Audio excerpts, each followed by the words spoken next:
Hello, what's up mga boss? Welcome back and again sa aking YouTube channel, Chicken All Breeder.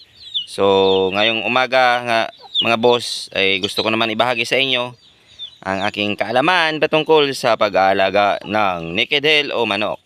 So, ngayon ay may i-share ako sa inyo mga boss, at bago pala yon, gusto ko muna magpasalamat sa mga solid na sumusuporta sa akin, lalong-lalo na dito sa aking YouTube channel.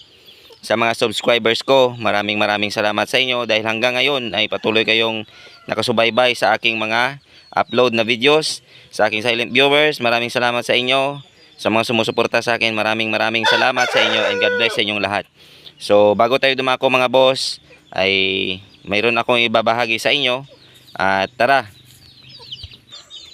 So, nandito tayo ngayon sa ating breeding area mga boss, at yun, itong asil natin ay upo na sa kanyang paitlogan. It means mag-umpisa na naman siyang mag-itlog.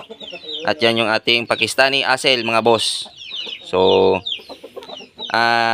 gusto ko lang ibahagi pala sa inyo mga boss ay itong ginagamit ko na supplement sa aking mga broodcock at sa aking gagawin dito sa aking broodcock. Kung gusto nyong malaman at makita mga boss, panoorin nyo lang yung video na to, at para may matutunan na naman kayo sa aking ibabahagi sa inyo. So ngayon, ito nga pala yung aking ginagamit mga boss, B12 at saka multivitamins.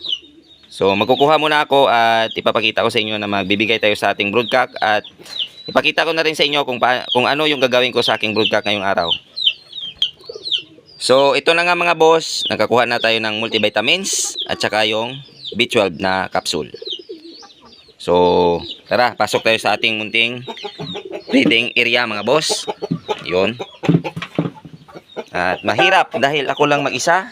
Mahirap maghawak. Saglit lang, hawakan ko muna mga boss, at gagawin kong lahat na may pakita sa inyo na ibibigay ko ito sa ating broodcock. So ito na nga mga boss, at papabigay na natin sa kanya. Yun. Naipaininom na natin sa kanya mga boss. Yun. Naipaninom na natin yung multivitamins saka yung B12 tablet. So saglit lang mga boss, at yung gusto ko ibahagi sa inyo, panoorin nyo mga boss. So yun na nga mga boss, at binasa ko muna ng konti yung mukha ng ating alaga na broodcock. So ito na yung gagawin natin mga boss. Yun, nilalagay ko siya sa scratch box o scratching pen para magkaskas mga boss. So ngayon, ipapaliwanag ko sa inyo kung bakit ko ito ginagawa. Dahil dito sa aking naging experience mga boss, para hindi tumaba o magkasapula yung ating broodcock at hindi manghina para kumasta, ito yung ginagawa ko mga boss. Pinapakaskas ko pa rin yung ating alaga. Yun. So bakit ko nga ba ito ginagawa?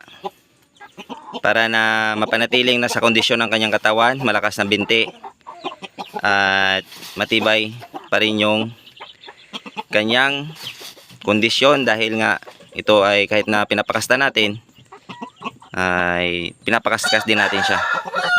So ganun lang kasimple at ganun lang kadali mga boss. So sa nagtatanong kung pwede nga ba, ito na yung sagot mga boss, pwede nga. At ito ay aking napatunayan at aking ginagawa dito sa aking munting manukan. So kung nagustuhan nyo ng video na to mga boss, pa-like, share, and subscribe naman sa aking YouTube channel, at hit na rin ang notification bell para lagi kang updated sa mga susunod ko pa na videos. At lagi nating tatandaan mga boss na ang sabong ay sports lamang, huwag tayong mapakalulong sa sugal, at lagi nating unahin ang ating pamilya. Maraming salamat and God bless sa ating lahat.